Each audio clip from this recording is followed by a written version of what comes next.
ಆತ್ಮೀಯ ವೀಕ್ಷಕರೇ ನಮಸ್ಕಾರ. ಈ ದಿನದ ಆರೋಗ್ಯ ಸಂಚಿಕೆಗೆ ನಾನು ಡಾಕ್ಟರ್ ಚೈತ್ರ ತಮ್ಮೆಲ್ಲರಿಗೂ ಸ್ವಾಗತವನ್ನು ಕೋರ್ತಾ ಇದ್ದೇನೆ. ಮೂರ್ತಿ ಚಿಕ್ಕದಾದರೂ ಕೀರ್ತಿ ದೊಡ್ಡದು ಅನ್ನುವ ಗಾದೆ ಮಾತನ್ನ ಕೇಳಿದಿರಾ? ಅದಕ್ಕೆ ಅತ್ಯುತ್ತಮ ಉದಾಹರಣೆ ಅಂತಂದ್ರೆ ನಮ್ಮ ಹೃದಯ. ಕೇವಲ ಮುಷ್ಟಿಯಷ್ಟೇ ದೊಡ್ಡದಾಗಿದ್ರೂ ಕೂಡ ನಮ್ಮ ಇಡೀ ದೇಹದ ಒಂದು ಅಗತ್ಯವನ್ನು ಅದು ಪೂರೈಸುತ್ತೆ. ಈ ಹೃದಯ ಏನಾದರೂ ತನ್ನ ಬಡಿತವನ್ನು ನಿಲ್ಲಿಸ್ತು ಅಂತಾದರೆ ನಮ್ಮ ಅಸ್ತಿತ್ವವೇ ಇಲ್ಲದ ಹಾಗೆ. ಹಾಗಾಗಿಯೇ ಹೃದಯದ ಆರೋಗ್ಯದ ಬಗ್ಗೆ ನಾವು ಎಲ್ಲ ರೀತಿಯ ಎಚ್ಚರಿಕೆಯನ್ನು ವಹಿಸಬೇಕು. ಏನಾದರೂ ಸಮಸ್ಯೆಗಳಿದ್ದಲ್ಲಿ ಅದನ್ನು ನಿರ್ಲಕ್ಷ್ಯ ಮಾಡದೆ ಖಂಡಿತವಾಗಿ ಚಿಕಿತ್ಸೆಯನ್ನು ಸಕಾಲದಲ್ಲಿ ಪಡಿಬೇಕು ಅನ್ನೋದು ನಿಜ. ಅನೇಕ ಬಾರಿ ಶಸ್ತ್ರಚಿಕಿತ್ಸೆ ಅನ್ನೋದು ಕೂಡ ಅನಿವಾರ್ಯ ಆಗುತ್ತೆ. ಆದರೆ ಹೃದಯದಂತಹ ಸೂಕ್ಷ್ಮವಾದ ಸಂಕೀರ್ಣವಾದ ಅಂಗಕ್ಕೆ ಶಸ್ತ್ರಚಿಕಿತ್ಸೆ ಅಂದ ತಕ್ಷಣ ಹೆದರಿಕೆ ಆಗುತ್ತೆ. ಎಲ್ಲಿ ಹೇಗೆ ಕತ್ತರಿಸ್ಬಿಡ್ತಾರೋ, ಏನೆಲ್ಲ ಅಪಾಯಗಳಾಗುತ್ತೋ, ಎಷ್ಟು ರಕ್ತ ಸುರಿಯುತ್ತೋ, ನೋವಾಗುತ್ತೋ, ಹೀಗೆ ನೂರಾರು ಅನುಮಾನಗಳು. ಆದರೆ ಅತ್ಯಾಧುನಿಕ ತಂತ್ರವಾದಂತಹ ಒಂದು ರೊಬೋಟಿಕ್ಸ್ ಶಸ್ತ್ರಚಿಕಿತ್ಸೆ ಅನ್ನುವಂಥದ್ದು ಇಂದು ವೈದ್ಯಕೀಯ ಕ್ಷೇತ್ರದಲ್ಲಿಯೇ ದೊಡ್ಡ ಕ್ರಾಂತಿಯನ್ನು ಮಾಡಿದೆ. ಯಾವ ರೀತಿ ಈ ರೊಬೋಟಿಕ್ಸ್ ಶಸ್ತ್ರಚಿಕಿತ್ಸೆ ಅನ್ನುವಂಥದ್ದು ಹೃದಯ ಸಂಬಂಧಿ ಕಾಯಿಲೆಗಳಲ್ಲಿ ಅನುಕೂಲವನ್ನು ಮಾಡಿಕೊಟ್ಟಿದೆ ಎಂಬುದನ್ನು ತಿಳಿದುಕೊಳ್ಳೋಣ. ಹೆಚ್ಚಿನ ವಿವರವನ್ನು ನೀಡಲು ನಮ್ಮೊಂದಿಗಿದ್ದಾರೆ ಹೃದಯ ಶಸ್ತ್ರಚಿಕಿತ್ಸಾ ತಜ್ಞರಾದಂತಹ ಡಾಕ್ಟರ್ ಸುದರ್ಶನ್ ಜಿಟಿ ಅವರು. ಬನ್ನಿ, ಅವರನ್ನ ಕಾರ್ಯಕ್ರಮಕ್ಕೆ ಬರಮಾಡಿಕೊಳ್ಳೋಣ. ಡಾಕ್ಟರ್ ನಮಸ್ತೆ. ನಮಸ್ಕಾರ ಮೇಡಮ್. ನಮ್ಮ ಕಾರ್ಯಕ್ರಮಕ್ಕೆ ತಮಗೆ ಸ್ವಾಗತ. ಧನ್ಯವಾದಗಳು. ನಿಮಗೆ ಗೊತ್ತಿರೋ ಹಾಗೆ ನಮ್ಮ ಇಂದಿನ ವಿಷಯ ಏನಿದೆ, ಇದು ರೊಬೋಟಿಕ್ಸ್ ಹೃದಯದ ಶಸ್ತ್ರಚಿಕಿತ್ಸೆ ಅಂತ ಆಗಿದೆ. ಏನು ಡಾಕ್ಟ್ರೆ ಹೀಗಂದ್ರೆ? ರೋಬೋಟಿಕ್ ಶಸ್ತ್ರಚಿಕಿತ್ಸೆ ಒಂದು ಮಾಡರ್ನ್ ಟೆಕ್ನಾಲಜಿ ಆಗಿದ್ದರಿಂದ ಹೃದಯ ಶಸ್ತ್ರಚಿಕಿತ್ಸೆ ಇರೋದು ಕಳೆದ 50 ವರ್ಷದಿಂದ ಮಾಡ್ತಾ ಇದ್ದೀವಿ. ರೋಬೋಟಿಕ್ ಒಂದು ಟೆಕ್ನಾಲಜಿ ಮಾತ್ರ, ಇದು ಬರೀ ಸಾಧನ ಮಾತ್ರ, ಬೇರೆ ರೀತಿಯಿಂದ ಹಾರ್ಟ್ ಸರ್ಜರಿ ಮಾಡೋಕ್ಕೆ ವಿಧಾನ. ರೋಬೋಟಿಕ್ ಶಸ್ತ್ರಚಿಕಿತ್ಸೆ ಅಂದರೆ ನಾವು ಮುಂಚೆ ಕನ್ವೆನ್ಷನಲ್ ಸರ್ಜರಿಯಿಂದ ಮೂಳೆಯನ್ನು ಕತ್ತರಿಸ ಅಲ್ದಲೆ ರೋಬೋಟಿಕ್ ಮೂಲಕ ಬಲಭಾಗ ಅಥವಾ ಎಡಭಾಗದಿಂದ 8 ರಿಂದ 12 ಮಿಲಿಮೀಟರ್ ಗಾತ್ರದ ಒಂದು ಸಣ್ಣ ರಂಧ್ರಗಳು ಮಾಡಿ 3 ರಿಂದ 5 ರೋಬೋಟಿಕ್ ಕ್ಯಾಮ್ರಾ ಮತ್ತು ರೋಬೋಟಿಕ್ ಇನ್ಸ್ಟ್ರೂಮೆಂಟ್ಸ್ ಯೂಸ್ ಮಾಡಿ ಅತಿ ಸೂಕ್ಷ್ಮವಾಗಿ ಆಪರೇಷನ್ ಮಾಡತಕ್ಕದ್ದು. ಇದು ರೋಬೋಟಿಕ್ ಅಂದರೆ ಪೇಷಂಟ್ ಪಕ್ಕದಲ್ಲಿ ಒಂದು ರೋಬೋಟಿಕ್ ವಿಶಿಷ್ಟವಾದ ಕನ್ಸೋಲ್ ಇರುತ್ತೆ. ಕನ್ಸೋಲ್ನಲ್ಲಿ ನಾವು ರೋಬೋಟಿಕ್ ಕ್ಯಾಮ್ರಾ ಏನು 10% ಮ್ಯಾಗ್ನಿಫಿಕೇಶನ್ ಕೊಡುತ್ತೆ. 3 ಡೈಮೆನ್ಷನಲ್ ವಿಜುವಲೈಸೇಷನ್ ಮಾಡಿ ಇದು ಸರ್ಜನ್ ರೋಬೋಟ್ನ ಕಂಟ್ರೋಲ್ ಮಾಡೋಂಥದ್ದು. ಸೊ ಸರ್ಜನ್ ಕನ್ಸೋಲ್ನಲ್ಲಿ ಕುಳಿತುಕೊಂಡು ಸರ್ಜನ್ ಏನು ಮೂವ್ಮೆಂಟ್ ಮಾಡ್ತಾರೋ ಅದೇ ಪೇಷಂಟ್ ಪಕ್ಕದಲ್ಲಿ ರೋಬೋಟಿಕ್ ಇನ್ಸ್ಟ್ರೂಮೆಂಟ್ಸ್ ಮಿಲಿಮೀಟರ್ ಗಾತ್ರದ ಪ್ರಿಸಿಷನಿಂದ ರೋಬೋಟಿಕ್ ಮೂವ್ಮೆಂಟ್ ಮಾಡುತ್ತೆ. ಇದನ್ನು ನಮಗೆ ಅತ್ಯಂತ ಮ್ಯಾಗ್ನಿಫಿಕೇಷನಿಂದ ಪ್ರಿಸಿಷನಿಂದ ಸಕ್ಸಸ್ಫುಲ್ ಸರ್ಜರಿ ಮಾಡತಕ್ಕದ್ದು. ಡಾಕ್ಟ್ರೆ, ಈಗ ಈ ಒಂದು ಅತ್ಯಾಧುನಿಕ ತಂತ್ರಜ್ಞಾನ ಏನಿದೆ, ಇದು ಎಷ್ಟು ವರ್ಷಗಳಿಂದ ಬಳಕೆಯಲ್ಲಿದೆ? ಇದು ಅಮೆರಿಕಾದಲ್ಲಿ ಲಾಸ್ಟ್ 20 ವರ್ಷದಿಂದ ಮಾಡತಕ್ಕಂಥ, ಬಟ್ ಇಂಡಿಯಾದಲ್ಲಿ ಲಾಸ್ಟ್ ಒಂದು 5 ರಿಂದ 10 ವರ್ಷದಿಂದ ಪಿಕಪ್ ಆಗಿದೆ. ಕಾರ್ಡಿಯಾಕ್ ಸರ್ಜರಿ ಅಂದರೆ ರೋಬೋಟಿಕ್ ಸರ್ಜರಿ ಮಾಡೋಕ್ಕೆ ಸಾಧ್ಯತೆ ಇಲ್ಲ. ಇದು ರೋಬೋಟಿಕ್ ಸರ್ಜರಿ ಅಂದರೆ ಕಾರ್ಡಿಯಾಕ್ ಸರ್ಜರಿ ಆದಮೇಲೆ ಒಂದು 5 ರಿಂದ 10 ವರ್ಷ ಅದನ್ನು ಎಕ್ಸ್ಪೀರಿಯನ್ಸ್ ಪಡಬೇಕು, ಅದನ್ನು ಸ್ಕಿಲ್ ತೆಗಿಬೇಕು, ಅದನ್ನು ಪ್ರತಿಯೊಂದು ಸ್ಮಾಲ್ ಸರ್ಜರಿಯಿಂದ ಲಾಸ್ಟ್ ಕಾಂಪ್ಲೆಕ್ಸ್ ಸರ್ಜರಿಯಿಂದ ಸ್ಕಿಲ್ ಮಾಡಬೇಕು. ಆವಾಗಲೇ ನಾವು ರೋಬೋಟಿಕ್ ಕಾರ್ಡಿಯಾಕ್ ಸರ್ಜರಿನ ರಿಸಲ್ಟ್ಸ್ ಕೊಡ್ಬೋದು. ಸೊ ರೋಬೋಟಿಕ್ ಕಾರ್ಡಿಯಾಕ್ ಸರ್ಜರಿ ಇಂಡಿಯಾದಲ್ಲಿ ಲಾಸ್ಟ್ 5 to 10 ಇಯರ್ಸಿಂದ ಬಂದಿದೆ. ಇದು ಯಾಕೆ ಬಂದಿದೆ ಅಂದರೆ ಇದನ್ನು ರಿಸಲ್ಟ್ಸ್ ಪೇಷಂಟ್ಗೆ ಬೆನಿಫಿಷಿಯಲ್ ಆಗುತ್ತೆ, ಪೇಷಂಟ್ಗೆ ಇಂಪ್ರೂವ್ಮೆಂಟ್ ಆಗುತ್ತೆ. ಅದರಿಂದ ರೋಬೋಟ್ ಯೂಸ್ ಮಾಡಿ ನಾವೇನು ಕಾರ್ಡಿಯಾಕ್ ಸರ್ಜರಿ ಮುಂಚೆ ಮಾಡ್ತಿದ್ವೋ ಪೇಷಂಟ್ ಇಂಪ್ರೂವ್ಮೆಂಟ್ ಆಗಿ ಅದನ್ನ ಬಳಸ್ತೀವಿ. ನಾವು ಸುಮಾರಾಗಿ ರೀಲ್ಗಳಲ್ಲಿ ನೋಡ್ತೀವಿ, ಅನೇಕ ಮಹಾನಗರಿಗಳಲ್ಲಿ ಇದನ್ನು ನೋಡಿದ್ದು ಕೂಡ ಇದೆ. ಏನಂತ ಅಂದರೆ ರೋಬೋ ಸರ್ವಿಸ್ ಅಂತ ಹೇಳಿ, ಅಂದರೆ ಈ ಹೋಟೆಲ್ಗಳಲ್ಲಿ ಒಂದು ಚಂದದ ಬಿಳಿಯಾದ ರೋಬೋ ಏನಿದೆ, ಕೈಯಲ್ಲಿ ಒಂದು ತಟ್ಟೆ ಇಟ್ಕೊಂಡು ಬಂದು ಕಾಫಿಯನ್ನು ಕೊಡುವಂಥದ್ದು ಅಥವಾ ಮತ್ತೇನೋ ಒಂದು ಕೋಲ್ಡ್ ಡ್ರಿಂಕನ್ನು ಕೊಡುವಂಥದ್ದು ಮಾಡುತ್ತೆ. ನಾವೆಲ್ಲರೂ ಬೆರಗಾಗಿ ಅದನ್ನು ನೋಡ್ತಿರ್ತೀವಿ. ಈಗ ನಮ್ಮ ಮನಸ್ಸಿನಲ್ಲಿ ನೀವು ರೊಬೋಟಿಕ್ಸ್ ಹೃದಯದ ಶಸ್ತ್ರಚಿಕಿತ್ಸೆ ಅಂದ ತಕ್ಷಣ ಮೂಡೋದು ಅದೇ ಚಿತ್ರ. ಅಂದರೆ ಡಾಕ್ಟರ್ ಎಲ್ಲೋ ಒಂದು ಕಡೆ ಕೂತ್ಬಿಟ್ಟಿರ್ತಾರೆ, ಒಂದು ರೋಬೋ ಬಂದ್ಬಿಟ್ಟು ತಾನೇ ಅದನ್ನೆಲ್ಲ ಶಸ್ತ್ರಚಿಕಿತ್ಸೆಯನ್ನ ಮಾಡುತ್ತೆ ಅಂತ. ಒಂದ್ ಕಡೆ ಆಶ್ಚರ್ಯ ಆದ್ರೂ ಕೂಡ ಅದನ್ನ ನೆನ್ಸ್ಕೊಂಡಾಗ ಮತ್ತೊಂದ್ ಕಡೆ ಹೆದರಿಕೆನೂ ಆಗುತ್ತೆ. ಏನಪ್ಪಾ ಈ ರೀತಿ ಬಂದ್ ಮಾಡ್ಬಿಡುತ್ತಲ್ಲ ಈ ರೋಬೋ ಅಂತ ಹೇಳಿ. ಆ ರೀತಿಯಾಗಿ ಆಗುತ್ತಾ ಡಾಕ್ಟ್ರೆ ಇದರಲ್ಲಿ? ಇಲ್ಲ, ಈ ರೋಬೋಟಿಕ್ ಕಾರ್ಡಿಯಾಕ್ ಸರ್ಜರಿ ರೋಬೋಟ್ ಮಾಡತ್ತಂತೂ ಸಾಮಾನ್ಯದ ಪೇಷಂಟ್ಗೆ ತಪ್ಪು ಕಲ್ಪನೆ. ರೋಬೋಟ್ಗೆ ಸ್ವತಃ ಅದು ನಿರ್ಧಾರ ತಗೊಳ್ಳೋದು ಶಕ್ತಿ ಇಲ್ಲ. ರೋಬೋಟ್ ಏನು ಮಾಡುತ್ತೆ ಅದನ್ನು ಎಕ್ಸ್ಪೀರಿಯನ್ಸ್ ಕಾರ್ಡಿಯಾಕ್ ಸರ್ಜನ್ ಕನ್ಸೋಲ್ ಕೂತ್ಕೊಂಡು ಏನು ಮೂವ್ಮೆಂಟ್ ಮಾಡ್ತಾರೋ ಅದೇ ಮೂವ್ಮೆಂಟ್ನ ರೋಬೋಟ್ ಮಿಮಿಕ್ ಮಾಡುತ್ತೆ. ಅದನ್ನು ನಾವು ಮಾಸ್ಟರ್ ಸ್ಲೇವ್ ಕಾನ್ಫಿಗರೇಷನ್ ಅಂತೀವಿ. ರೋಬೋಟ್ಗೆ ಸ್ವತಃದ ನಿರ್ಧಾರ ತಗೊಳಕ್ಕೆ ಶಕ್ತಿ ಇಲ್ಲ, ಸ್ವತಃದ ಮೂವ್ಮೆಂಟ್ ಅಥವಾ ಇನ್ಸ್ಟ್ರೂಮೆಂಟ್ಸ್ ಮಾಡೋಕ್ಕೆ ವಿಧ ಇಲ್ಲ. ಸೊ ಸರ್ಜನ್ ಕನ್ಸೋಲ್ನಲ್ಲಿ ಕೂತ್ಕೊಂಡು ನಾವು ಏನು ಮೂವ್ಮೆಂಟ್ ಮಾಡ್ತೀವೋ, ನೀವು ರಿಮೋಟ್ ಕಂಟ್ರೋಲ್ ಗೇಮ್ ನೋಡಿರ್ಬೋದು, ನಾವು ಏನು ರಿಮೋಟ್ ಕಂಟ್ರೋಲ್ ಕಾರ್ನ ಮೂವ್ಮೆಂಟ್ ಮುಂದೆ ಹಿಂದೆ ಆಡಿಸ್ತೀವೋ ಅದೇ ಥರ ಕನ್ಸೋಲ್ನಲ್ಲಿ 2 ಫಿಂಗರ್ ಮೂವ್ಮೆಂಟ್ಗೆ ಒಂದು ಇನ್ಸ್ಟ್ರೂಮೆಂಟ್ ಇರುತ್ತೆ. ಅದನ್ನ ನಾವು ಏನು ಮೂವ್ಮೆಂಟ್ ಮಾಡ್ತೀವೋ ಪ್ರಿಸಿಷನ್ ಮೂವ್ಮೆಂಟ್ ಅದನ್ನ ಪೇಷಂಟ್ ಪಕ್ಕದಲ್ಲಿ ರೋಬೋಟಿಕ್ ಇನ್ಸ್ಟ್ರೂಮೆಂಟ್ ಮೂವ್ ಮಾಡುತ್ತೆ. ಸೊ ಅದನ್ನ ರೋಬೋಟಿಕ್ ಕಾರ್ಡಿಯಾಕ್ ಸರ್ಜರಿ. ರೋಬೋಟ್ ಅಂದರೆ ರೋಬೋಟ್ ಏನು ಸರ್ಜರಿ ಮಾಡೋದಿಲ್ಲ, ಏನು ಸರ್ಜರಿ ಮಾಡ್ತಾರೋ ಅದನ್ನ ಕಾರ್ಡಿಯಾಕ್ ಸರ್ಜರಿನೇ ಯೂಸ್ ಮಾಡ್ತಾರೆ. ರೋಬೋಟ್ ಒಂದು ಸಾಧನ ಮಾತ್ರ ಸರ್ಜರಿ ಮಾಡಲಿಕ್ಕೆ. ಈಗ ನೀವು ವಿಡಿಯೋ ಗೇಮ್ಸ್ ಹೇಳಿದ್ರಿ, ಈಗ ಕಟ್ಪುತ್ಲಿ ಅಂತ ಹೇಳಿ ಆಡ್ತಾರಲ್ಲ, ಅದ್ರಲ್ಲಿ ಕೂಡ ಈ ತಿರಿ ಹೀಗೆ ಮಾಡ್ತಾ ಇದ್ರೆ ಕೆಳಗಡೆ ಅದ್ರ ಮೂವ್ಮೆಂಟ್ಸ್ ಆಗ್ತಾ ಇರುತ್ತೆ. ಆಲ್ಮೋಸ್ಟ್ ಅದನ್ನೇ. ಈಗ ರೋಬೋಟ್ ಕನೆಕ್ಟ್ ಆಗೋದು ಕನ್ಸೋಲ್ ಮತ್ತೆ ಪೇಷಂಟ್ ಪಕ್ಕದಲ್ಲಿ ರೋಬೋಟಿಕ್ ಇನ್ಸ್ಟ್ರೂಮೆಂಟ್ಸ್ ಕನೆಕ್ಟ್ ಆಗಿರೋದು 5 ಜನರೇಷನ್ ಇಂಟರ್ನೆಟ್ ಇಂದ. ನಾವು ಏನು ಮೂವ್ಮೆಂಟ್ ಮಾಡ್ತೀವೋ ವಿದಿನ್ ಮಿಲಿ ಸೆಕೆಂಡ್ಸ್ ಅದು ಮೂವ್ಮೆಂಟ್ ಅದು ಕೂಡ ರೋಬೋಟ್ ಇನ್ಸ್ಟ್ರೂಮೆಂಟ್ ಮಾಡುತ್ತೆ. ಪ್ಲಸ್ ನಾವು ಏನು 3 ಡೈಮೆನ್ಷನಲ್ ವಿಷನ್ ನೋಡ್ತೀವಿ ಕನ್ಸೋಲಲ್ಲಿ ಕೂತ್ಕೊಂಡು, ಅದನ್ನ 3 ಡೈಮೆನ್ಷನಲ್ ವಿಷನ್ ಅಂದರೆ ಆಲ್ಮೋಸ್ಟ್ ಏನು small capillaries 1 millimetre capillaries 10 times ನಮಗೆ ಕಾಣಿಸುತ್ತೆ. ಸೊ ಅದರಿಂದ ತುಂಬ ಪ್ರಿಸಿಷನ್ ಆಗುತ್ತೆ. ಕೆಲವು ಸರ್ಜನ್ಸ್ಗೆ ಟ್ರೆಮರ್ಸ್ ಇರ್ತವೆ, ಕೈ ಕಂಪಗಳು ಇರ್ತವೆ, ಅದನ್ನ ರೋಬೋಟ್ ಟ್ರಾನ್ಸ್ಫರ್ ಆಗೋದಿಲ್ಲ. ಸೊ ಅದು advantages for the surgeon as well as for the patient. And ಎಲ್ಲ ಸರ್ಜರಿ ಪ್ರಕಾರ almost 70% of heart surgery robot ಮೂಲಕ ನಾವು ಸಕ್ಸಸ್ಫುಲಿ ಮಾಡ್ಬೋದು. ಡಾಕ್ಟ್ರೆ, ಈಗ ಸಾಂಪ್ರದಾಯಿಕವಾಗಿ ತೆರೆದ ಹೃದಯದ ಶಸ್ತ್ರಚಿಕಿತ್ಸೆ ಅನ್ನುವಂಥದ್ದು ಏನಿದೆ, ಅದಕ್ಕೆ ಒಂದು ಕಂಪೇರ್ ಮಾಡಿದ್ರೆ ಅಂದ್ರೆ ತುಲನಾತ್ಮಕವಾಗಿ ನೋಡಿದಾಗ ಈ ರೀತಿ ಒಂದು ರೊಬೋಟಿಕ್ ಹಾರ್ಟ್ ಸರ್ಜರಿ ಏನಿದೆ, ಕಾರ್ಡಿಯಾಕ್ ಸರ್ಜರಿ ಇದೆ, ಇದು ಯಾವೆಲ್ಲ ರೀತಿಯ ಅನುಕೂಲ ಅಂತ ನಿಮ್ಗೆ ಅನ್ಸುತ್ತೆ? ಎಸ್, ನಾವು ರೋಬೋಟಿಕ್ ಮಾಡರ್ನ್ ಟೆಕ್ನಾಲಜಿ ಇದೆ ಅಂತ ನಾವು ಬಳಸಲಿಕ್ಕೆ ಆಗೋದಿಲ್ಲ. ಅದನ್ನು ಉಪಯೋಗ ಆಗಬೇಕು. ಉಪಯೋಗ ಯಾರಿಗೆ ಆಗಬೇಕು? ಸರ್ಜನ್ಗೆ ಉಪಯೋಗ ಆಗಬೇಕು, ಪೇಷಂಟ್ಗೆ ಉಪಯೋಗ ಆಗಬೇಕು. ಸರ್ಜನ್ಗೆ ಏನಪ್ಪ ಉಪಯೋಗ ಅಂದರೆ, ನಾವು ಪ್ರಿಸಿಷನ್ ಮೂಲಕ ನಾವು ಏನು ಮುಂಚೆ ನಾವು ಹಾರ್ಟ್ನ ಹಿಂದೆ ಎತ್ಬಿಟ್ಟು ನೋಡ್ತಾ ಇದ್ವಿ, ಅದನ್ನು ರೋಬೋಟ್ ಮೂಲಕ ನಾವು ಮ್ಯಾಗ್ನಿಫಿಕೇಶನ್ ಕಾಣುತ್ತೆ. ಪ್ರತಿಯೊಂದು ಕಟ್ ನಮಗೆ ಈಸಿ ಆಗುತ್ತೆ, ಪ್ರತಿಯೊಂದು ಸೂಚನೆ ತಗೊಳೋದು ಈಸಿ ಆಗುತ್ತೆ. ಸೊ ನಮಗೆ ಪೇಷಂಟ್ ರಿಸಲ್ಟ್ಸ್ ವೆರಿ ಇಂಪಾರ್ಟೆಂಟ್. ಅದು ಇಂಪಾರ್ಟೆಂಟ್. ಪೇಷಂಟ್ಗೆ ಏನಪ್ಪ ಬೆನಿಫಿಷಿಯಲ್ ಅಂದರೆ, ಕನ್ವೆನ್ಷನಲ್ ಸರ್ಜರಿ ನಾವು ಮಧ್ಯಭಾಗದಲ್ಲಿ ಮೂಳೆ ಕಟ್ ಮಾಡಿ ಮಾಡ್ತಾ ಇದ್ವಿ. ರೋಬೋಟ್ ಮೂಲಕ ನಾವು ಯಾವುದೇ ಮೂಳೆಯನ್ನು ಕಟ್ ಮಾಡೋದು ಅವಶ್ಯಕತೆ ಬಂದಿಲ್ಲ. ಎಡಭಾಗದಲ್ಲಿ ಅಥವಾ ಬಲಭಾಗದಲ್ಲಿ ಸಣ್ಣ 3 ಇಂದ 5 ಸೆಂಟಿಮೀಟರ್ ಗಾತ್ರ ಮಿಲಿಮೀಟರ್ ಗಾತ್ರದ ಮಲ್ಟಿಪಲ್ ಇನ್ಸ್ಟ್ರೂಮೆಂಟ್ ಯೂಸ್ ಮಾಡಿಬಿಟ್ಟು ಆಪರೇಷನ್ ಏನು ಮಾಡ್ತೀವೋ ನಾವು ಓಪನಲ್ಲಿ ಅದೇ ಆಪರೇಷನ್ ರೋಬೋಟ್ ಮೂಲಕ ಮಾಡ್ತೀವಿ. ಅದರಿಂದ ಅಡ್ವಾಂಟೇಜ್ ಏನಂದರೆ ಪೇಷಂಟ್ಗೆ ರಿಕವರಿ ಬೇಗ ಆಗುತ್ತೆ, ಪೇಷಂಟ್ಗೆ ಪೇಯ್ನ್ ಕಡಿಮೆ ಇರುತ್ತೆ, ಪೇಷಂಟ್ಗೆ ಸಕ್ಸಸ್ಫುಲಿ ರಿಸಲ್ಟ್ಸ್ ಕೂಡ ಇಂಪಾರ್ಟೆಂಟ್ ಆಗುತ್ತೆ. ಈಗ ಯಾವೆಲ್ಲ ರೀತಿಯ ಹೃದಯದ ಸಮಸ್ಯೆಗಳಿಗೆ ಈ ಒಂದು ರೊಬೋಟಿಕ್ ಸರ್ಜರಿಯನ್ನು ಮಾಡಲಿಕ್ಕೆ ಸಾಧ್ಯ ಇದೆ? ಇತ್ತೀಚಿನ ದಿನಗಳಲ್ಲಿ ಆಲ್ಮೋಸ್ಟ್ 70% ಆಫ್ ದಿ ಆಪರೇಷನ್ ನಾವು ರೋಬೋಟ್ ಮೂಲಕ ಮಾಡ್ತಾ ಇದ್ದೀವಿ. ಏನಪ್ಪ ಕಾಮನ್ ಸರ್ಜರೀಸ್ ಅಂದರೆ, ಈಗ ಕಾಮನೆಸ್ಟ್ ಸರ್ಜರಿ ಇರೋದು bypass surgery, coronary artery bypass. ನಾವು ರಕ್ತನಾಳದಲ್ಲಿ ಬ್ಲಾಕ್ ಇದ್ದರೆ ಅದನ್ನು ಬೈಪಾಸ್ ಮಾಡ್ತೀವಿ. 1, 2 ಅಥವಾ 3 ಆರ್ಟರಿನೂ ಬೈಪಾಸ್ ರೋಬೋಟ್ ಮೂಲಕ ಮಾಡಬಹುದು. ಎರಡನೇ ಆಪರೇಷನ್ ಕಾಮನ್ ಅಂದರೆ ಹಾರ್ಟ್ ಒಳಗೆ ಕೆಲವು ಕವಾಟಗಳು ವ್ಯಾಲ್ವ್ಗಳು ಇರ್ತವೆ. ವ್ಯಾಲ್ವ್ಗಳು ಲೀಕ್ ಅಥವಾ ನ್ಯಾರೋ ಆದರೆ ವ್ಯಾಲ್ವ್ನ ರಿಪೇರ್ ಅಥವಾ ರಿಪ್ಲೇಸ್ಮೆಂಟ್ ಮಾಡ್ತೀವಿ.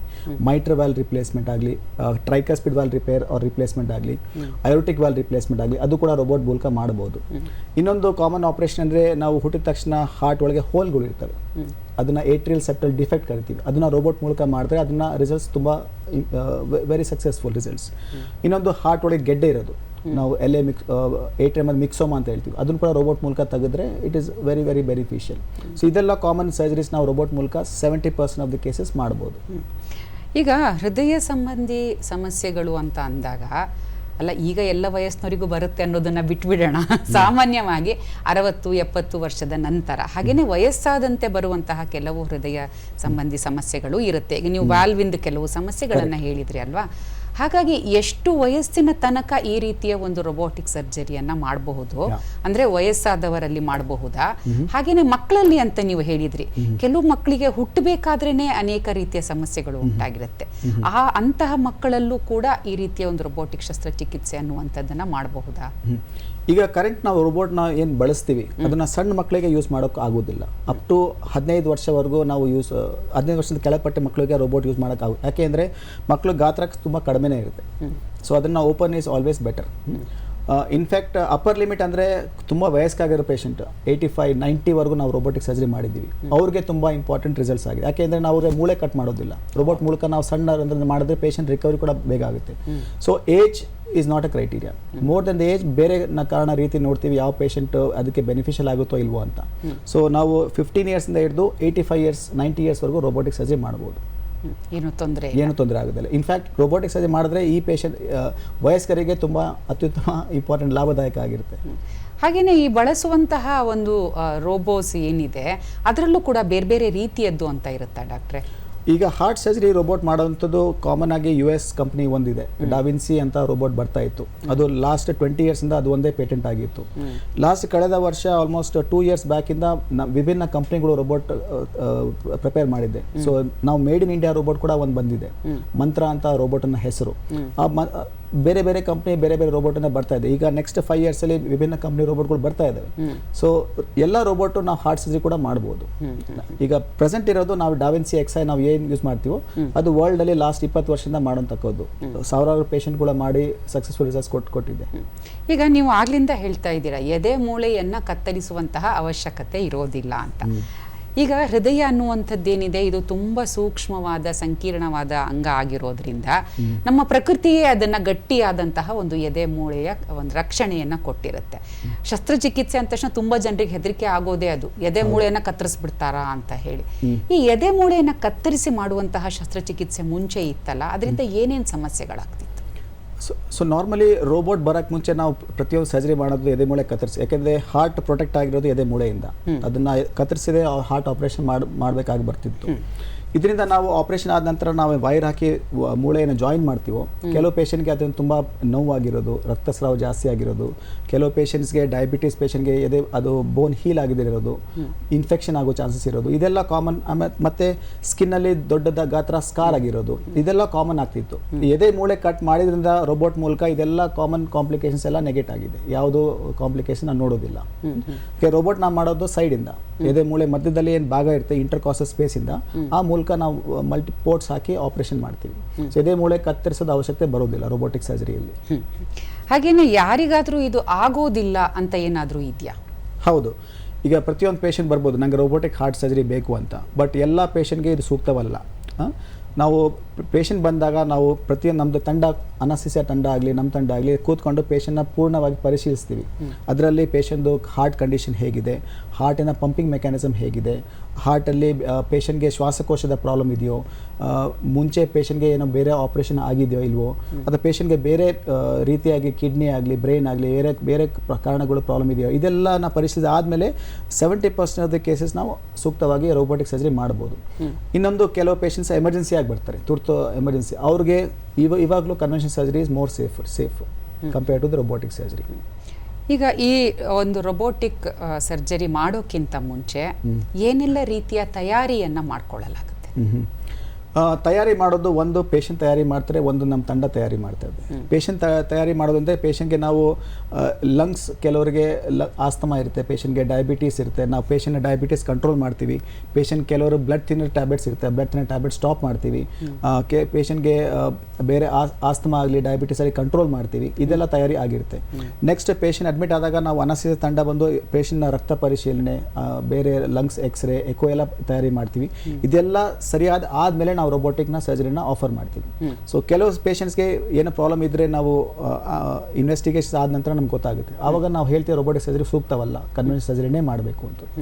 ಸರ್ಜರಿಯಿಂದ ನಮ್ಮದು ರೋಬೋಟಿಕ್ ಸರ್ಜರಿಗೆ ಏನೇನು ಬೇಕು, ನಮಗೆ ಇನ್ಸ್ಟ್ರೂಮೆಂಟ್ಸ್ ಏನು ಬೇಕು, ನಮ್ಮ ಟೀಮ್ ಏನು ಬೇಕು, ಎಲ್ಲ ತಯಾರಿ ನಾವು ಆಪರೇಷನ್ ಥಿಯೇಟ್ರಲ್ಲಿ ತಯಾರಿ ಮಾಡಿರ್ತೀವಿ. ಸರಿ, ಈಗ ನೀವು ಹೇಳಿದ್ರಿ 70% ಹೃದಯ ಸಂಬಂಧಿ ಸಮಸ್ಯೆಗಳಲ್ಲಿ ಶಸ್ತ್ರಚಿಕಿತ್ಸೆಗೆ ಈ ಒಂದು ವಿಧಾನವನ್ನು ಬಳಸಬಹುದು ಅಂತ ಹೇಳಿ.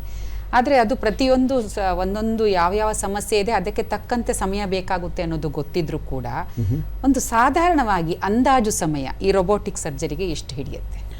ನಾರ್ಮಲ್ ಇನಿಷಿಯಲಿ ಯಾರೇ surgeon robotic surgery first start ಮಾಡಿದಲ್ಲಿ ಅದನ್ನು ಜಾಸ್ತಿ ಸಮಯ ಕಂಡಿಡಿದೆ. ಯಾಕೆಂದರೆ ಇದು ನ್ಯೂ ಟೆಕ್ನಾಲಜಿ, ಎಲ್ಲ ಟೀಮು ಅದಕ್ಕೆ ಟ್ರೈನ್ ಆಗಿರೋದಿಲ್ಲ. ಸೊ ನಾರ್ಮಲಿ ಸರ್ಜರಿಗೆ 3 ರಿಂದ 4 ಗಂಟೆ ಕಾಲ ಬೇಕಾಗಿದ್ದರೆ ಇನಿಷಿಯಲಿ ಸ್ಟಾರ್ಟ್ ಮಾಡಿದಾಗ ರೋಬೋಟಿಕ್ ಸರ್ಜರಿಗೆ 1.5 ಟೈಮ್ಸ್ ನಾರ್ಮಲ್ ಬೇಕಾಗುತ್ತೆ, 6 ಗಂಟೆ ಕಾಲ ಆಗ್ಬೋದು. ಬಟ್ ಎಕ್ಸ್ಪೀರಿಯನ್ಸ್ ಆಗೋದ್ರಲ್ಲಿ ರೋಬೋಟಿಕ್ ಸರ್ಜರಿ ಕಾಲ ಇನ್ನೂ ಕನ್ವೆನ್ಷನ್ಗಿಂತ ಕಡಿಮೆ ಆಗ್ತಾ ಇರುತ್ತೆ. ಯಾಕೆಂದರೆ ನಾವು ಎಲ್ಲ ಟೀಮ್ ಎಲ್ಲ ಅದೇ ಪೇಜ್ ಎಲ್ಲ ಇರೋದ್ರಿಂದ ಪ್ರತಿಯೊಂದು ಸರ್ಜನ್ ಆಗಲಿ, ಅನಸ್ತೆಸಿಯಾ ಆಗಲಿ, ಅಸಿಸ್ಟೆಂಟ್ ಆಗಲಿ, ಸ್ಕ್ರಬ್ ನರ್ಸ್ ಆಗಲಿ ಎಲ್ಲನೂ ಅವರು ಕೆಲಸ ಮಾಡಿದಾಗ ಕಾಲ ಕಮ್ಮಿ ಆಗಿರುತ್ತೆ. ಸೊ ನಾವು ರೋಬೋಟಿಕ್ ಸರ್ಜರಿ ಕಾಮನ್ ಸರ್ಜರಿಗೆ ಟೈಮ್ ಇರೋದು 2.5 to 3 hours, 3 ಗಂಟೆ ಕಾಲದಲ್ಲಿ ಎಲ್ಲ ರೋಬೋಟಿಕ್ ಸರ್ಜರಿ ನಾವು ಮುಗಿಸ್ತೀವಿ. ಈಗ ನೀವು ಅದನ್ನ ಹೇಳ್ತಾ ಇದ್ದೀರಿ ಟೀಮ್ ವರ್ಕ್ ಅಂತ ಹೇಳಿ. ಹೌದು, ರೋಬೋ ಅನ್ನೋದು ಖಂಡಿತ ನಿಮ್ಮ ಟೀಮಲ್ಲಿ ಇದ್ದೇ ಇರುತ್ತೆ ಅಲ್ವಾ? ಅದು ಹೀರೋ ಅಂತಾನೆ ಇಟ್ಕೊಳ್ಳೋಣ. ಅದ್ರ ಜೊತೆಗೆ ಇನ್ನು ಯಾರ್ಯಾರು ಬೇಕಾಗುತ್ತೆ? ಕಾರ್ಡಿಯಾಕ್ ಸರ್ಜರಿಲಿ ಡೆಫಿನೆಟ್ಲಿ ಟೀಮ್ ವರ್ಕ್. ಇದು ಸರ್ಜನ್ ಒಬ್ಬರಿಂದ ಮಾತ್ರ ಸಾಧ್ಯವಲ್ಲ. ಇದರಲ್ಲಿ ಸರ್ಜನ್ ಆಗಲಿ, ಅಸಿಸ್ಟೆಂಟ್ ಸರ್ಜನ್ ಆಗಲಿ, ಕೆಲವರು ನಮಗೆ ಆಪರೇಷನ್ ಹೆಲ್ಪ್ ಮಾಡೋಕ್ಕೆ ಫಿಸಿಷಿಯನ್ ಅಸಿಸ್ಟೆಂಟ್ ಇರ್ತಾರೆ. ಮೋಸ್ಟ್ ಇಂಪಾರ್ಟೆಂಟ್ಲಿ ಅನಸಿಸಿಯಾ, ಪೇಷಂಟ್ಗೆ ಅರಿವಳಿಕೆ ತಗ್ಗಿರು ಅಂತ ಹೇಳ್ತೀವಿ, ಪೇಷಂಟ್ಗೆ ಅನಸಿಸಿಯಾ ಕೊಡಬೇಕಾಗಬೇಕಾಗುತ್ತೆ. ಓಪನ್ ಹಾರ್ಟ್ ಸರ್ಜರಿನ ಹಾರ್ಟ್ನ ಸ್ಟಾಪ್ ಮಾಡಿ ಹಾರ್ಟ್ನ ಫಂಕ್ಷನ್ ಕಡಲಿಕ್ಕೆ ಹಾರ್ಟ್ ಲಂಗ್ ಮಷಿನ್ ಇರುತ್ತೆ. ಹಾರ್ಟ್ ಲಂಗ್ ಮಷಿನ್ ನಡೆಸಲಿಕ್ಕೆ ಒಬ್ಬ ಪರ್ಫ್ಯೂಷನಿಸ್ಟ್ ಇರ್ತಾರೆ, ಅದನ್ನು ಸ್ಪೆಷಲ್ ತರಬೇತಿ ಪಡೆದು ಅದನ್ನು ಸ್ಪೆಷಲಿಸ್ಟ್ ಟೆಕ್ನಿಕ್ಸ್ ಇರ್ತಾರೆ. ಸ್ಕ್ರಬ್ ನರ್ಸ್ಗಳು ನಮಗೆ ಇನ್ಸ್ಟ್ರೂಮೆಂಟ್ಸ್ ಪಾಸ್ ಮಾಡೋದ್ರಲ್ಲಿ. ಸೊ ಇದೆಲ್ಲ ಒಂಥರ ಟೀಮ್ ವರ್ಕ್. ಇದು ಆಪರೇಷನ್ ಥಿಯೇಟರ್ ಒಳಗೆ ಇರೋ ಟೀಮ್ ವರ್ಕ್. ಆಪರೇಷನ್ ಥಿಯೇಟರ್ ಆದಮೇಲೆ ಪೇಷಂಟ್ ಐಸಿಯುಗೆ ಹೋಗ್ತಾರೆ. ಐಸಿಯು ನರ್ಸ್ ಇರ್ತಾರೆ, ಅನಸ್ಥೆಟಿಸ್ಟ್ ಇರ್ತಾರೆ, ಫಿಸಿಯೋಥೆರಪಿಸ್ಟ್ ಇರ್ತಾರೆ. ಸೊ ಇದೆಲ್ಲ ಒಂದು ದೊಡ್ಡ ಟೀಮ್ ನಮ್ಮದು. ಸೊ ರೋಬೋಟಿಕ್ ಸರ್ಜರಿ ಕೂಡ ನಮ್ಮದು ಎಲ್ಲ ಟೀಮ್ ವೆರಿ ಇಂಪಾರ್ಟೆಂಟ್. ಈಗ ಒಂದು ಶಸ್ತ್ರಚಿಕಿತ್ಸೆಗೆ ಆಸ್ಪತ್ರೆಯಲ್ಲಿ ಎಷ್ಟು ದಿನ ಇರಬೇಕಾಗುತ್ತೆ? ನಾರ್ಮಲಿ ಕನ್ವೆನ್ಷನಲ್ ಓಪನ್ ಸರ್ಜರಿಗೆ ಆಸ್ಪತ್ರೆಯಲ್ಲಿ ಬೇಕಾಗಿದ್ದು ಸಮಯ 5 to 7 days. ರೋಬೋಟಿಕ್ ಸರ್ಜರಿದಲ್ಲಿ ಅಡ್ವಾಂಟೇಜ್ ಏನಂದರೆ ಆವಾಗಲೇ ಹೇಳಿದ ಪ್ರಕಾರ ಪೇಷಂಟ್ಗೆ ಪೇಯ್ನ್ ಕಡಿಮೆ ಇರುತ್ತೆ, ಪೇಷಂಟ್ಗೆ ರಿಕವರಿ ಬೇಗ ಆಗುತ್ತೆ, ರಕ್ತಸ್ರಾವ ಕಡಿಮೆ ಇರುತ್ತೆ, ನಾವು ಪೇಷಂಟ್ಗೆ ರಕ್ತ ಕೊಡೋದು ಅವಶ್ಯಕತೆ ಕಡಿಮೆ ಆಗುತ್ತೆ. ಸೊ ಐಸಿಯುದಲ್ಲಿ ಪೇಷಂಟ್ 12 ರಿಂದ 24 ಗಂಟೆ ಕಾಲ ಐಸಿಯುಯಿಂದ ಹೊರಗೆ ಹೋಗ್ತಾರೆ. ವಾರ್ಡಲ್ಲಿ 2 ರಿಂದ 3 ದಿವಸ ಕಾಲ ಇರ್ತಾರೆ. ಸೊ 3 ಅಥವಾ 4 ದಿವಸ ಆಪರೇಷನ್ ಆದಮೇಲೆ ಪೇಷಂಟ್ ಮನೆಗೆ ಹೋಗ್ತಾರೆ.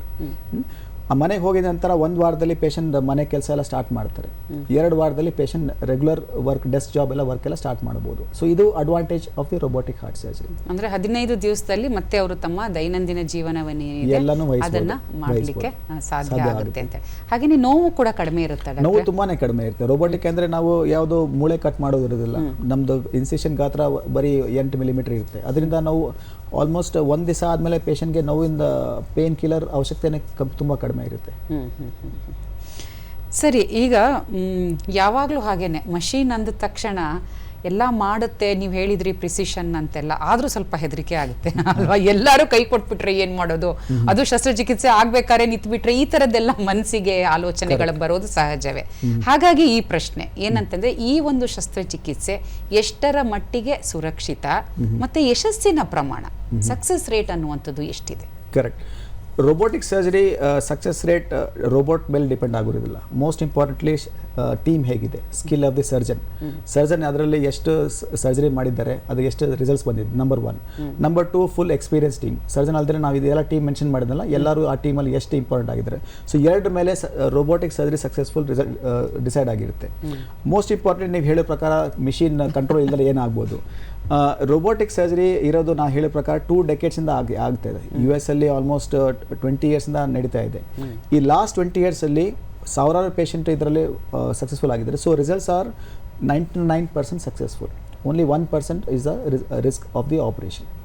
ಸೊ ಎಲ್ಲ ರೀತಿಯ ನಾವು ಸರಿಯಾದ ಪೇಷಂಟ್ನ ಸೆಲೆಕ್ಷನ್ ಮಾಡಿದ್ರೆ, ಸರಿಯಾದ ಪೇಷಂಟ್ನ ನಾವು ಆಪರೇಷನ್ ಮಾಡಿದ್ರೆ success rate is almost close to 99%. ಸರಿ, ಇದು ಸ್ವಲ್ಪ ತಲೆಹರಟೆ ಪ್ರಶ್ನೆ ಅನ್ಸ್ಬೋದು, ಆದರೂ ಕೇಳ್ತಾ ಇದ್ದೀನಿ. ಏನಂದ್ರೆ, ಈ ರೀತಿ ರೋಬೋಟಿಕ್ ಸರ್ಜರಿಗೆ ಅಂತ ಎಲ್ಲ ರೀತಿ ತಯಾರಿ ಮಾಡಿಕೊಂಡು ಶುರು ಮಾಡ್ತೀರಿ.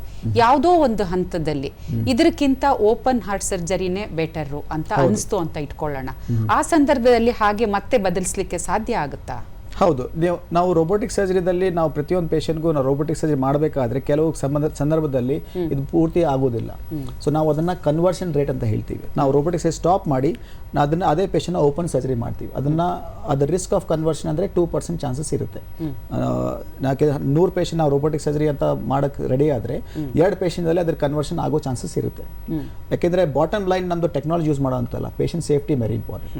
ಸೊ ಪೇಷಂಟ್ ಸೇಫ್ಟಿ ಎಲ್ಲಿವರೆಗೂ ನಮಗೆ ಆಗುತ್ತೆ ಅಲ್ಲಿವರೆಗೂ ನಾವು ಕನ್ವರ್ಟ್ ಮಾಡ್ತೀವಿ. ಹಾಗಾದ್ರೆ ನನ್ನ ಪ್ರಶ್ನೆ ಪರವಾಗಿಲ್ಲ, ಅಷ್ಟೊಂದು ಅಪ್ರಸ್ತುತ ಏನಲ್ಲ. ಆ ರೀತಿಯ ಸಂದರ್ಭಗಳು ಕೂಡ ಇದೆ. 2% ಅಲ್ಲಿ ಆ ರೀತಿ ಆಗುತ್ತೆ ಅನ್ನೋದನ್ನ ನೀವು ಹೇಳ್ತಾ ಇದ್ದೀರಿ. ಹಾಗೆ ಡಾಕ್ಟ್ರೆ, ಈಗ ನೀವು ಹೇಳಿದ್ರಿ ಇದನ್ನ ಮಾಡಬೇಕಾದ್ರೆ ಶಸ್ತ್ರಚಿಕಿತ್ಸಕರ ಪರಿಣತಿ ಕೂಡ ತುಂಬಾ ಮುಖ್ಯ ಅಂತ ಹೇಳಿ. ಯಾವ ರೀತಿಯಾಗಿ ಅವರು ಪರಿಣತಿಯನ್ನ ಪಡೆದಿರಬೇಕಾಗುತ್ತೆ? ಯಾಕಂದ್ರೆ ಈಗ ಕಾರ್ಡಿಯಾಲಜಿ ಅನ್ನುವಂಥದ್ದು ನಮಗೆ ಗೊತ್ತು, ಅವರು MD ಅನ್ನ ಮಾಡಿ DM ಅನ್ನ ಮಾಡಿರ್ತಾರೆ, ಅಥವಾ ಮತ್ತಿನ್ಯಾವುದೋ ಒಂದು ಕೋರ್ಸ್ ಅನ್ನ ಮಾಡಿರ್ತಾರೆ ವಿಶೇಷವಾಗಿ ಅಂತ. ಇದಕ್ಕೆ ಬೇರೆಯೇ ಆದಂತಹ ಒಂದು ಕೋರ್ಸ್ ಅನ್ನ ಮಾಡಬೇಕಾ, ಹೇಗೆ? ಹೌದು. First main important patient cardiac surgeon ಆಗಿರಬೇಕು. ಕಾರ್ಡಿಯಾಕ್ ಸರ್ಜನ್ ಆಗಕ್ಕೆ 3 ವರ್ಷದಲ್ಲಿ ಜನರಲ್ ಸರ್ಜರಿ ಕಲ್ತಿರಬೇಕು. ಅದಾಗಿ 3 ವರ್ಷ ಅವರು ಕಾರ್ಡಿಯಾಕ್ ಸರ್ಜರಿ ಕಲ್ತಿರಬೇಕು. ಇದಾದ ನಂತರ ಇದು ಬೇಸಿಕ್ ಸರ್ಜರಿ, ಓಪನ್ ಸರ್ಜರಿ ಕಲಿಯುವಂಥದ್ದು MS ಅಥವಾ MCS ಮಾಡಿರ್ತಾರೆ.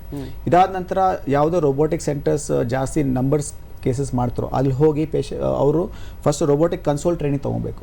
ಆ ಕನ್ಸೋಲಲ್ಲಿ ಮೂವ್ಮೆಂಟ್ಸ್ ಹೇಗೆ ಮಾಡಬೇಕು, ನಾವು ಯಾವ ಬಲ್ಗಾಲ್ ಯೂಸ್ ಮಾಡಬೇಕಾ ಲೆಫ್ಟ್ ಕಾಲ್ ಯೂಸ್ ಮಾಡಬೇಕು, ಅದೆಲ್ಲ ಕೈ ಕಾಲು ಎರಡನ್ನೂ ಉಪಯೋಗಿಸಬೇಕು. ಅದನ್ನ ಫಸ್ಟ್ ಟ್ರೈನಿಂಗ್ ಪಡಿಬೇಕು. ಅದನ್ನ ಎಷ್ಟು ಗಂಟೆ ಕಾಲ ನಾವು ಕನ್ಸೋಲಲ್ಲಿ ಕೂತ್ಕೊಂಡು ಟ್ರೈನಿಂಗ್ ಪಡ್ತಾರೋ ಅಷ್ಟು ಇಂಪ್ರೂವ್ಮೆಂಟ್ ಆಗ್ತಾರೆ. ಸೊ ಅದನ್ನ minimum recommend 25 hours of training on the console. ಆ ಕನ್ಸೋಲ್ ಟ್ರೈನಿಂಗ್ ಆಗಿದ ನಂತರ ನಾವು ಎಲ್ಲ ತಂಡಗಳು ಸೇರಿ ಒಂದು ಅನಿಮಲ್ ಟ್ರೈನಿಂಗ್ ಅಂತಾರೆ, ವೆಟ್ ಲ್ಯಾಬ್ ಟ್ರೈನಿಂಗ್. ಅಂದ್ರೆ ಅಲ್ಲಿ ಒಂದು ಅನಿಮಲ್ ಅನಾಸಿಟೈಸ್ ಮಾಡಿ ನಮ್ಗೆ ಪ್ರತಿಯೊಂದು ಟಾಸ್ಕ್ ಕೊಡ್ತಾರೆ. ಈ ಟಾಸ್ಕ್ ಮಾಡಬೇಕು, ಇಲ್ಲಿ ಹೊಲಿಗೆ ಹಾಕಬೇಕು, ಇಲ್ಲಿ ಕತ್ತರಿಸಬೇಕು. ಸೊ ಆ ಟ್ರೈನಿಂಗ್ ಆದ ನಂತರ ನಾವು ಒಂದು ಸೆಂಟರ್ಗೆ ಹೋಗ್ಬಿಟ್ಟು ಒಂದು ರೋಬೋಟಿಕ್ ಸರ್ಜರಿ ಆಗುವಂಥದ್ದು ಅಬ್ಸರ್ವ್ ಮಾಡಬೇಕು. ಅಬ್ಸರ್ವ್ ಆಗಿದ ನಂತರ ಹೇಗೆ ಮಾಡ್ತಿದ್ದಾರೆ, ಪ್ರತಿಯೊಂದು ಆಪರೇಷನ್ ಥಿಯೇಟರಲ್ಲಿ ಸರ್ಜನ್ ಏನು ಮಾಡ್ತಾರೆ, ಅನಸ್ಥೆಟಿಸ್ ಏನು ಮಾಡ್ತಾರೆ, ಅದೆಲ್ಲ ಟ್ರೈನಿಂಗ್ ಪಡೆದ ನಂತರ ನಾವು ಫಸ್ಟ್ ಆಪರೇಷನ್ ಮಾಡೋವಂಥದ್ದು ಎಲಿಜಿಬಲ್ ಆಗ್ತೀವಿ. ಫಸ್ಟ್ ಆಪರೇಷನ್ ಮಾಡೋದಕ್ಕೋಸ್ಕರ ಒಂದು ಎಕ್ಸ್ಪೀರಿಯನ್ಸ್ ಸರ್ಜನ್ ಆ ರೂಮಲ್ಲಿ ಇರಬೇಕು ಫಸ್ಟ್ ಅದು ಮಾಡೋಕ್ಕೆ. ಇನ್ ಕೇಸ್ ಏನೋ ಪ್ರಾಬ್ಲಮ್ ಆದರೆ ಎಕ್ಸ್ಪೀರಿಯನ್ಸ್ ಸರ್ಜನ್ ಆ ರೋಬೋಟ್ನ ನಾವು ಕಂಟ್ರೋಲ್ ಮಾಡಬೇಕು. ಸೊ ಯಾವಾಗ ಎಕ್ಸ್ಪೀರಿಯನ್ಸ್ ಸರ್ಜನ್ ಒಬ್ಬರು ಇರ್ತಾರೆ, ಅವರು ಓಕೆ ಈ ತಂಡ ಮಾಡ್ಬೋದು, ಸೇಫ್ಟಿ ಮಾಡ್ಬೋದು ಅಂತ ಆವಾಗ ನಾವು ಇನಿಷಿಯಲಿ ಇಂಡಿಪೆಂಡೆಂಟಾಗಿ ರೋಬೋಟಿಕ್ ಸರ್ಜರಿ ಮಾಡ್ಬೋದು. ಇದೆಲ್ಲ ಆಗಲಿಕ್ಕೆ ಮಿನಿಮಮ್ 6 ತಿಂಗಳಿಂದ 1 ವರ್ಷ ಕಾಲ ಬೇಕಾಗುತ್ತೆ to do a first cardiac surgery. ಅದಾದ ನಂತರ ನಾವು ಸೇಫ್ಟಿ ವೈಸ್ ಮೆನಿ ಸರ್ಜರೀಸ್ ಮಾಡ್ಬೋದು. ತುಂಬ ಕಷ್ಟವಾದಂತಹ ಒಂದು ಪಯಣ ಇದು, ಆದರೂ ಕೂಡ ಸಾರ್ಥಕವಾದಂತಹ ಪಯಣ ಅಲ್ವಾ? ಆ ರೀತಿ ಹೊಸದನ್ನ ಕಲಿತಾ ತಂತ್ರಜ್ಞಾನವನ್ನ ಅಳವಡಿಸ್ಕೊಳ್ತಾ ಅದೆಷ್ಟೋ ಜನರ ಒಂದು ಹೃದಯದ ಸರಿಯಾದ ಬಡಿತಕ್ಕೆ ಕಾರಣರಾಗ್ತೀರಿ ಅಂತಂದ್ರೆ ನಿಜಕ್ಕೂ ಅದಕ್ಕೆ ಸಾರ್ಥಕತೆ ಇದೆ ಅಲ್ವಾ ಡಾಕ್ಟ್ರೆ? ಹಾಗೇನೆ ಈ ರೀತಿ ಮಷಿನ್ಗಳನ್ನ ಉಪಯೋಗಿಸುವಂಥದ್ದು ಇಷ್ಟೆಲ್ಲ ನೀವು ಪರಿಣತಿಯನ್ನ ಗಳಿಸಿರ್ತೀರಿ. ಆಗಿರ್ಬೇಕಾದ್ರೆ ಶಸ್ತ್ರಚಿಕಿತ್ಸೆಗೆ ಎಷ್ಟು ಖರ್ಚಾಗುತ್ತೆ, ಅಂದ್ರೆ ಜನಸಾಮಾನ್ಯರು ಇದನ್ನ ಪಡ್ಕೊಳ್ಳಿಕ್ಕೆ ಸಾಧ್ಯ ಆಗುತ್ತಾ? ಈ ರೋಬೋಟ್ ಒಂದು ಮಾಡರ್ನ್ ಟೆಕ್ನಾಲಜಿ. ಹಾಸ್ಪಿಟಲ್ ಅವರು ಅದನ್ನು ದೊಡ್ಡ ಖರ್ಚು ತಗೊಂಡು ರೋಬೋಟ್ ತೊಗೊಂಡಿರ್ತಾರೆ. ಸೊ ಇನಿಷಿಯಲ್ ಖರ್ಚು ಏನಾಗುತ್ತೆ, ಸಾಮಾನ್ಯ ಸರ್ಜರಿಗಿಂತ ಇನಿಷಿಯಲ್ ಖರ್ಚು ಸ್ವಲ್ಪ ಜಾಸ್ತಿ ಆಗಿರುತ್ತೆ. ಬಟ್ ನೀವು ಎಲ್ಲ ಕಂಪ್ಲೀಟಾಗಿ ನೋಡಿದ್ರೆ ಕನ್ವೆನ್ಷನ್ ಸರ್ಜರಿ ಕಂಪೇರ್ ಮಾಡಿದ್ರೆ ಪೇಷಂಟ್ ICUದಲ್ಲಿ ಕಡಿಮೆ ದಿವಸ ಇರ್ತಾರೆ, ಹಾಸ್ಪಿಟಲಲ್ಲಿ ಕಡಿಮೆ ದಿವಸ ಇರ್ತಾರೆ, ಪೇಷಂಟ್ ಕೆಲಸಕ್ಕೆ ಬೇಗ ಆಗ್ಬೋದು. ಸೊ ಓವರಾಲ್ ನೀವು 2 monthsಲ್ಲಿ ನಾವು ಟೋಟಲ್ ಖರ್ಚು ನೋಡಿದ್ರೆ ಆಲ್ಮೋಸ್ಟ್ ಈಕ್ವಲ್ ಆಗುತ್ತೆ. ಕೆಲವು ಸತಿ ಪೇಷಂಟ್ಗೆ ಖರ್ಚು ಕಡಿಮೆ ಇರುತ್ತೆ, ಯಾಕೆಂದರೆ ನಾವು ಮೆಡಿಸಿನ್ಸ್ ಕಡಿಮೆ ಕೊಡ್ತೀವಿ, ಪೇನ್ ಕಿಲ್ಲರ್ ಕಡಿಮೆ ಕೊಡ್ತೀವಿ, ರಕ್ತ ಏನು ಪೇಷಂಟ್ಗೆ ನೀಡಲಾಗುವುದಿಲ್ಲ. ಸೊ ಇದೆಲ್ಲ ಕಂಪೇರ್ ಮಾಡಿದ್ರೆ ಆಟೋಮ್ಯಾಟಿಕ್ ಟೋಟಲ್ ಖರ್ಚು ಆಲ್ಮೋಸ್ಟ್ ಈಕ್ವಲ್, ಸಮ್ಟೈಮ್ಸ್ ಲೆಸರ್ ಆಗುತ್ತೆ. ಈ ಖರ್ಚು ಅಂದರೆ ಮಿಡಲ್ ಕ್ಲಾಸ್ ಫ್ಯಾಮಿಲಿ ಕೇಳ್ಬೋದು, ಎಷ್ಟು ಖರ್ಚಪ್ಪ ಇನಿಷಿಯಲಿ ಖರ್ಚು ಮಾಡಬೇಕು, ನಾವು ರೋಬೋಟ್ ಮಾಡಬೇಕು ಇಲ್ವ ಅಂತ. ಈಗ ಪ್ರತಿಯೊಂದು ಬಹಳ ಇನ್ಶೂರೆನ್ಸ್ ಕಂಪ್ನೀಸ್ ಇದ್ದಾವೆ, ಅದು ರೋಬೋಟಿಕ್ ಸರ್ಜರಿ ಅದನ್ನು ಸಪೋರ್ಟ್ ಮಾಡ್ತಿದೆ, ಅವ್ರು ರೋಬೋಟಿಕ್ ಸರ್ಜರಿಗೆ ಅಕ್ಸೆಪ್ಟ್ ಮಾಡ್ತಿದ್ದಾರೆ. ಸೊ ಅದರ ಮೂಲಕ ನೀವು ರೋಬೋಟಿಕ್ ಸರ್ಜರಿ ಡೆಫಿನೆಟ್ಲಿ ಮಾಡ್ಬೋದು. ಹಾಗೆಯೇ ನೀವು ಮತ್ತೊಂದು ಮುಖ್ಯವಾದ ಅಂಶವನ್ನು ನಮ್ಮ ಕಾರ್ಯಕ್ರಮದಲ್ಲಿ ಈ ಹಿಂದೆ ಪ್ರಸ್ತಾಪಿಸಿದ್ರಿ, ಏನಂದ್ರೆ ಅವರು ತಮ್ಮ ದೈನಂದಿನ ಜೀವನಕ್ಕೆ 15 ದಿವಸಗಳಲ್ಲಿಯೇ ಮರಳಲಿಕ್ಕೆ ಸಾಧ್ಯ ಅಂತ. ಹಾಗಾಗಿ ಜೀವನದ ಗುಣಮಟ್ಟ ಅನ್ನೋದೇನಿದೆ ಅದು ಅತ್ಯುತ್ತಮವಾಗಿರುತ್ತೆ. ಹಾಗಾಗಿ ಅದನ್ನು ಕೂಡ ಆ ಒಂದು ಅಂಶವನ್ನ ಕೂಡ ಪರಿಗಣಿಸಬೇಕಾಗುತ್ತೆ. ಸರಿ, ಇತ್ತೀಚೆಗೆ ಯುವ ಜನರಲ್ಲಿಯೂ ಕೂಡ ಹೃದಯಾಘಾತ ಅನ್ನುವಂಥದ್ದು, ಹೃದಯ ಸಂಬಂಧಿ ಸಮಸ್ಯೆಗಳು ತುಂಬಾ ಹೆಚ್ಚುತ್ತಾ ಇದೆಯಲ್ಲ, ಅದಕ್ಕೆ ಏನು ಕಾರಣ ಅಂತ ಅನ್ಸುತ್ತೆ? ಕಾರಣ ಮಲ್ಟಿಪಲ್ ಇದ್ದಾವೆ. ಈಗ ನಮ್ಮದು ಫಾಸ್ಟ್ ಜನ್ರೇಷನ್ ಆಗ್ಬಿಟ್ಟಿದೆ, ಎಲ್ಲ ಯಾರಿಗೂ ಕಾಯೋ ಪರಿಸ್ಥಿತಿ ಇಲ್ಲ. ಸೊ ನಾವು ಏನು ನೋಡ್ತೀವಿ, ಲಾಸ್ಟ್ ಒಂದು 5-10 years ಬ್ಯಾಕಿಂದ ಹಾರ್ಟ್ ಅಟ್ಯಾಕ್ ಆಗಿರೋದು 50 years 60 years ಆಗ್ತಾಯಿತ್ತು. ಈಗ 30 years 40 years ನೋಡ್ತೀವಿ. ಅದಕ್ಕೆ ಮೇನ್ ಮೂಲ ಕಾರಣ ಇರೋದು stress. Most important stress plus other risk factors ಅಂದರೆ ಡಯಾಬಿಟೀಸ್, ಹೈಪರ್ ಟೆನ್ಷನ್ ತುಂಬ ಸಣ್ಣ ವಯಸ್ಸಲ್ಲಿ ನೋಡ್ತಾ ಇದ್ದೀವಿ ನಾವು. ಡ್ರಗ್ ಅಬ್ಯೂಸ್ ಅದು ಕೂಡ ತುಂಬ ಕಾಮನ್ ಆಗಿದೆ. ಸೊ ಇದೆಲ್ಲ ಮೇನ್ ಕಾರಣಗಳು stress, diabetes, hypertension, drug ಅಬ್ಯೂಸಿಂದ ತುಂಬ ಯಂಗಲ್ಲಿ ನಾವು ಹಾರ್ಟ್ ಡಿಸೀಸ್ ನೋಡ್ತಾ ಇದ್ದೀವಿ. ಮುಂಚೆ ಎಲ್ಲ 50-60 ನೋಡಿದ್ರೆ ನಾವು ಮೊನ್ನೆ ಕೂಡ ನಾವು 30 yearsಗೆ ಒಂದು ಬೈಪಾಸ್ ಮಾಡಿದ್ವಿ. ಮುಂಚೆ ಯಾವತ್ತು 5 years ಬ್ಯಾಕ್ ಅದನ್ನು ನಾವು ನೆನ್ಸ್ ಕೂಡ ಇರಲಿಲ್ಲ. So stressful is a most important factor. ಸ್ಟ್ರೆಸ್ನ ಕಮ್ಮಿ ಮಾಡಿದ್ರೆ, ಪೇಷಂಟ್ನ ಫಾಸ್ಟ್ ಫುಡ್ ಡಯಟ್ ಕಂಟ್ರೋಲ್ ಮಾಡಿದ್ರೆ, ಸ್ವಲ್ಪ ಎಕ್ಸಸೈಸ್ ಮಾಡಿದ್ರೆ ಇದೆಲ್ಲ ನಾವು ಡಿಲೇ ಮಾಡ್ಬೋದು. ಕಡೆಯದಾಗಿ ಈ ಕಾರ್ಯಕ್ರಮದ ಮೂಲಕ ಏನೊಂದು ಕಿವಿ ಮಾತನ್ನ ಅಥವಾ ಹೃದಯಕ್ಕೆ ಏನು ಒಂದು ಹಿತ ಮಾತನ್ನ ನೀವು ಹೇಳಲಿಕ್ಕೆ ಬಯಸ್ತೀವಿ? ವೆಲ್, ಈ ಕಾರ್ಯಕ್ರಮದ ಮೂಲಕ ರೋಬೋಟಿಕ್ ಕಾರ್ಡಿಯಾಕ್ ಸರ್ಜರಿ ನಾವು ಟೆಕ್ನಾಲಜಿ ತೋರಿಸೋದಕ್ಕೆ ಮಾತ್ರ ನಾವು ಈ ಕಾರ್ಯಕ್ರಮ ಮಾಡ್ತಾ ಇಲ್ಲ. ಇದರ ಅಡ್ವಾಂಟೇಜ್ ನಾವು ಹೇಳೋಕ್ಕಂದರೆ ಇದನ್ನು ಸರಿಯಾದ ಪೇಷಂಟ್ಗೆ ಸರಿಯಾದ ಸಮಯದಲ್ಲಿ ಸರಿಯಾದ ತಂಡದಿಂದ ಆಪ್ರೇಷನ್ ಮಾಡಿದ್ರೆ ಪೇಷಂಟ್ನ ಫಲಿತಾಂಶ ನಾವು ಎಕ್ಸಲೆಂಟ್ ಕೊಡ್ಬೋದು. ಇದರ ಅಡ್ವಾಂಟೇಜ್ ಏನಂದರೆ ನಾವು ಇದರಲ್ಲಿ ನಿಮ್ಮದು ರಿಕವರಿ ಕೂಡ ಬೇಗ ಆಗುತ್ತೆ. ನಾವು ಮುಂಚೆ ಕನ್ವೆನ್ಷನಲ್ಲಿ ರಿಕವರಿ ಕೂಡ ಡಿಲೇ ಆಗ್ತಿದ್ದು, ಇದು ರಿಕವರಿ ಬೇಗ ಆಗುತ್ತೆ. ಆ್ಯಂಡ್ ಪೇಷಂಟ್ನ ಮಾರ್ಬಿಡಿಟಿ ಏನು ಹೇಳ್ತೀವಲ್ಲ ಅದು ತುಂಬ ಕಡಿಮೆ ಆಗುತ್ತೆ. ಸೊ ಅದಕ್ಕೆ ರೋಬೋಟಿಕ್ ಕಾರ್ಡಿಯಾಕ್ ಸರ್ಜರಿ ಇದು ಆಲ್ಮೋಸ್ಟ್ ಮಾಡ್ತಾ ಇದ್ದೀವಿ. ಇದು ಫ್ಯೂಚರಿಸ್ಟಿಕ್ ಅಲ್ಲ, ಕರೆಂಟ್ಲಿ ನಾವು ಮಾಡ್ತಾ ಇದ್ದೀವಿ. ಸೊ ನಿಮಗೇನೋ ಹಾರ್ಟ್ ಸರ್ಜರಿ ಬೇಕಾಗಿದ್ದಲ್ಲಿ ರೋಬೋಟಿಕ್ ಕಾರ್ಡಿಯಾಕ್ ಸರ್ಜರಿ ನೀವು ಮಾಡ್ಬೋದು ಅಂತ ಬೇಕಾಗಿದ್ದಲ್ಲಿ ನೀವು ಕರೆಕ್ಟ್ ಟೀಮ್ನ ಕಾಂಟ್ಯಾಕ್ಟ್ ಮಾಡಿ, ಆದರೆ ಡೆಫಿನೆಟ್ಲಿ ರೋಬೋಟಿಕ್ ಕಾರ್ಡಿಯಾಕ್ ಸರ್ಜರಿನ ಉಪಯೋಗಿಸ್ಕೊಳ್ಳಿ. ಆಧುನಿಕ ಚಿಕಿತ್ಸಾ ವಿಧಾನವಾದಂತಹ ರೊಬೋಟಿಕ್ ಕಾರ್ಡಿಯಾಕ್ ಸರ್ಜರಿ ಬಗ್ಗೆ ಇದುವರೆಗೂ ಇಷ್ಟೆಲ್ಲ ಮಾಹಿತಿಯನ್ನು ನೀಡಿದ್ದೀರಿ. ಅದಕ್ಕಾಗಿ ನಮ್ಮೆಲ್ಲರ ಪರವಾಗಿ ನಿಮಗೆ ಧನ್ಯವಾದಗಳನ್ನು ತಿಳಿಸ್ತಾ ಇದ್ದೇವೆ. ವಂದನೆಗಳು. ವೀಕ್ಷಕರೇ, ಹೃದಯ ಅನ್ನುವಂಥದ್ದು ಅತ್ಯಂತ ಮಹತ್ವದ ಅಂಗ, ನಿಜ. ಹಾಗಾಗಿ ಅದರ ಬಗ್ಗೆ ಎಲ್ಲ ರೀತಿಯ ಕಾಳಜಿಯನ್ನು ವಹಿಸೋಣ, ನಮ್ಮ ಜೀವನ ಶೈಲಿಯನ್ನು ಸರಿಯಾಗಿಟ್ಕೊಂಡು ಸಮಸ್ಯೆಗಳಿಂದ ದೂರವಿರೋಣ. ಆದರೆ ಯಾವುದಾದ್ರೂ ರೀತಿ ಸಮಸ್ಯೆ ಬಂದಲ್ಲಿ ಹೆದರುವಂತಹ ಅವಶ್ಯಕತೆ ಇಲ್ಲ. ಶಸ್ತ್ರಚಿಕಿತ್ಸೆ ಬೇಕಾದಲ್ಲಿ ಅತ್ಯಾಧುನಿಕ ತಂತ್ರವಾದಂತಹ ಅತ್ಯುತ್ತಮ ವಿಧಾನವಾದಂತಹ ರೊಬೋಟಿಕ್ ಕಾರ್ಡಿಯಾಕ್ ಸರ್ಜರಿ ಲಭ್ಯವಿದೆ ಅನ್ನೋದನ್ನು ನಮ್ಮ ಇಂದಿನ ಕಾರ್ಯಕ್ರಮದ ಮೂಲಕ ತಿಳಿದುಕೊಂಡ್ವಿ. ನಮ್ಮ ಆರೋಗ್ಯದ ಬಗ್ಗೆ ಸದಾ ಕಾಳಜಿ ಇರಲಿ ಅಂತ ಹೇಳ್ತಾ ಇಂದಿನ ಸಂಚಿಕೆಯನ್ನು ಮುಕ್ತಾಯ ಮಾಡ್ತಾ ಇದ್ದೇವೆ. ಮತ್ತೆ ಭೇಟಿಯಾಗೋಣ. ನಮಸ್ಕಾರ.